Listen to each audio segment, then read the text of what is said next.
I was driving down the interstate the other day when I came up behind a truck, and I saw a large sign on the truck that said, "If you cannot see my mirrors, I cannot see you." And we all know that when we have a car in our blind spot, that's not a very good thing. In fact, it could be dangerous. But it made me think about our blind spots. It made me think about what our blind spots can do to us as well-intentioned people, and that sometimes, perhaps, we're not as inclusive as others as we think we are. So I'll talk a little bit about inclusion today and about the inclusion paradox, that it is true that we are all human beings and that we are all alike. We share a human experience. Paradoxically, however, we are all uniquely different. We all have different DNA, different fingerprints, different patterns in our eyes, and we all have different stories and different experiences and different frames of reference on the world. But I think the issue of inclusion is actually, in this bullet point, is we are like some people more than others, that we have a propensity for affinity bias. We have a preference to surround ourselves with people who are like us.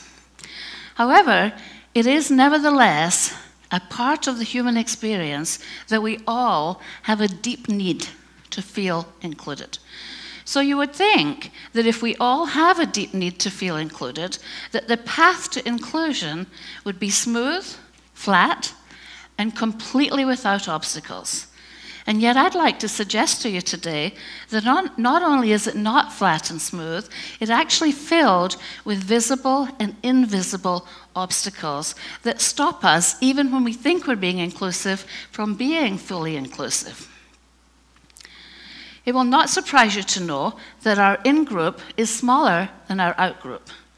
But it may surprise you that in recent years, in the field of neuropsychology, has been able to demonstrate that the neural pathways that we use when we think about ourselves and the neural pathways we use when we think about members of our in-group are the same neural pathways, causing us to be much more empathetic and much more sympathetic to people in our in-group.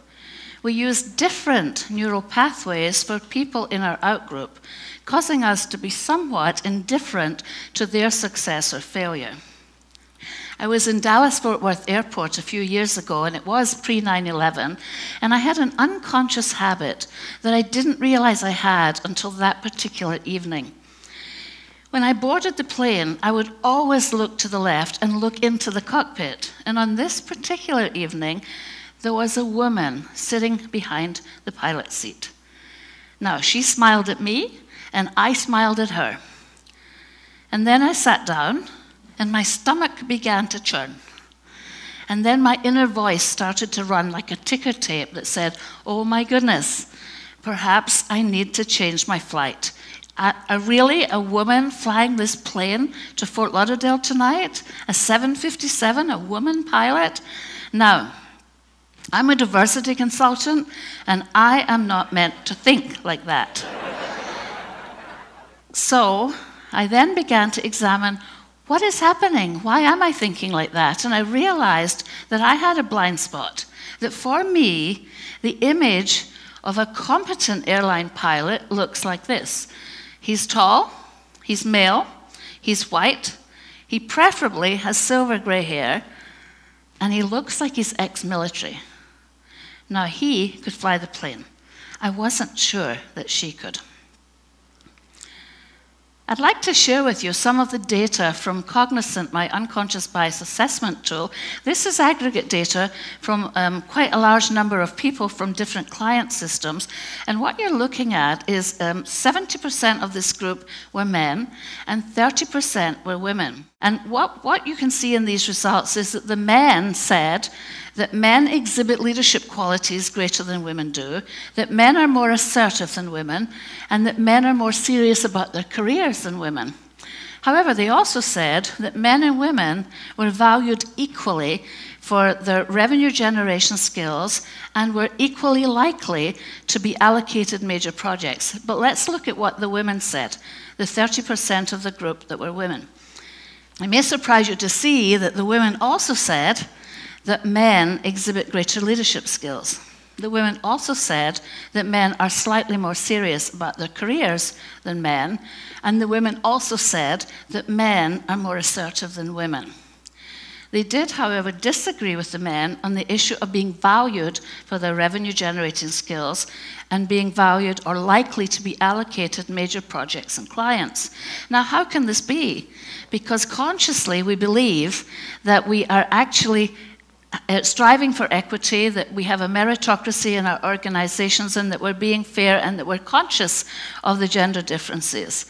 And yet, not just the men, but the women were colluding in this process. So, implicit biases are very pervasive. In fact, of the 15 million people who have taken Harvard University's IAT test, 80% of that group cannot, of both men and women, cannot resist the tendency to associate men with careers and women with home. Now, I had a professor once who said there's no such thing as the innocent eye, and that we really are not always seeing as clearly as we think we are. The brain distorts the message. In fact, we actually do physically have a blind spot in the retina of each eye.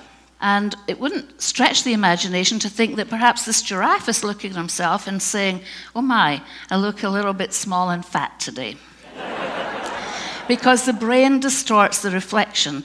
And if it's distorting the reflection of ourselves, what is it doing in terms of your reflection or patterns for other people?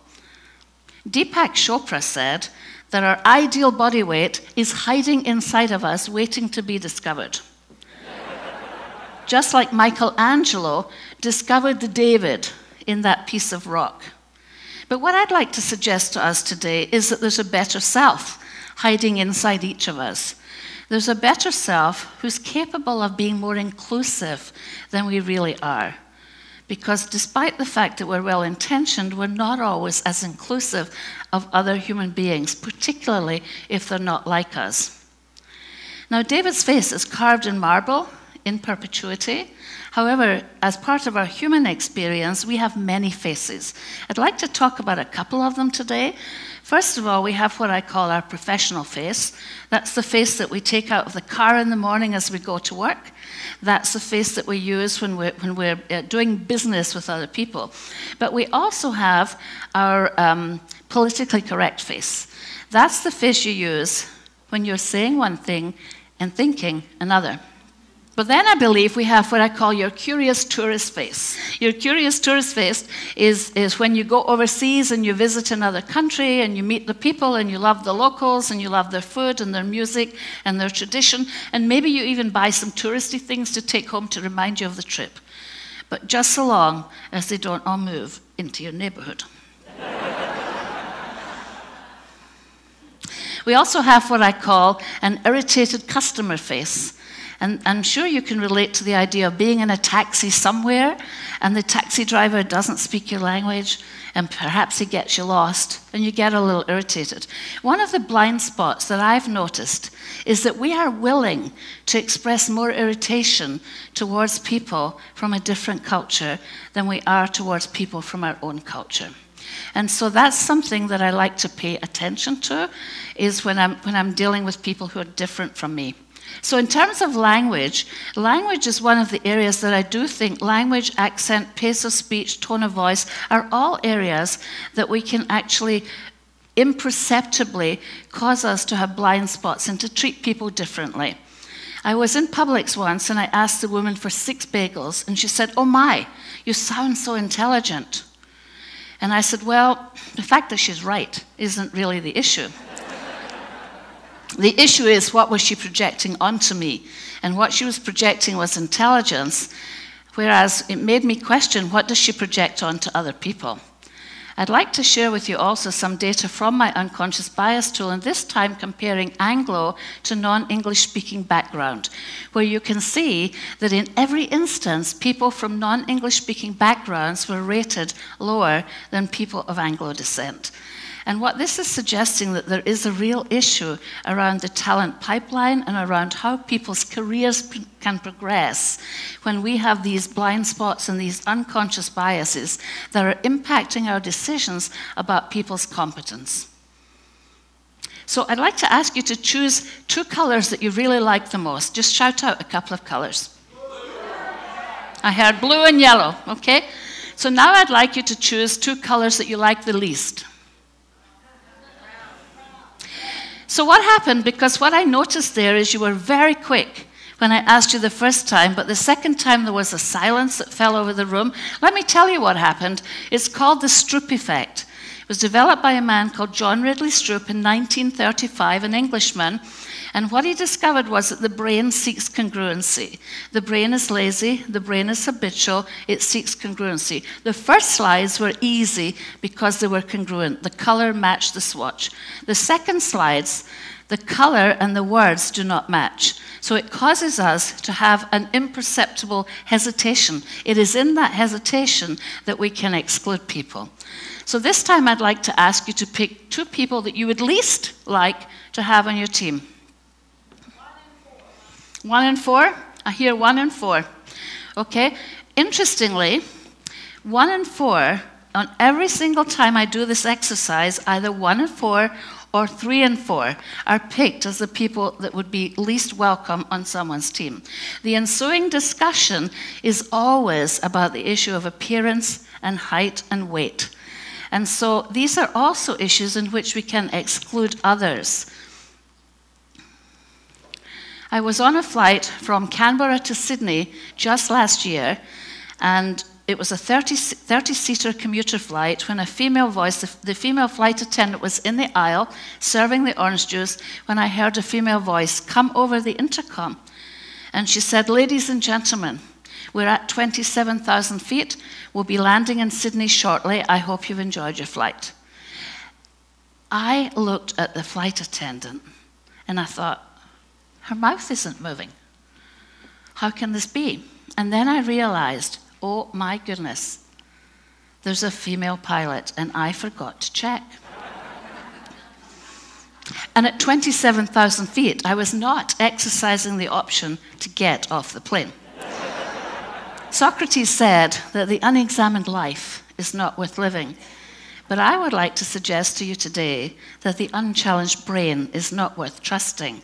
And I would like to invite you to think about what it is you do to exclude others. What is it you do that might be a blind spot for you that may cause you, if you paid attention to it, to widen the size of your in-group? Thank you.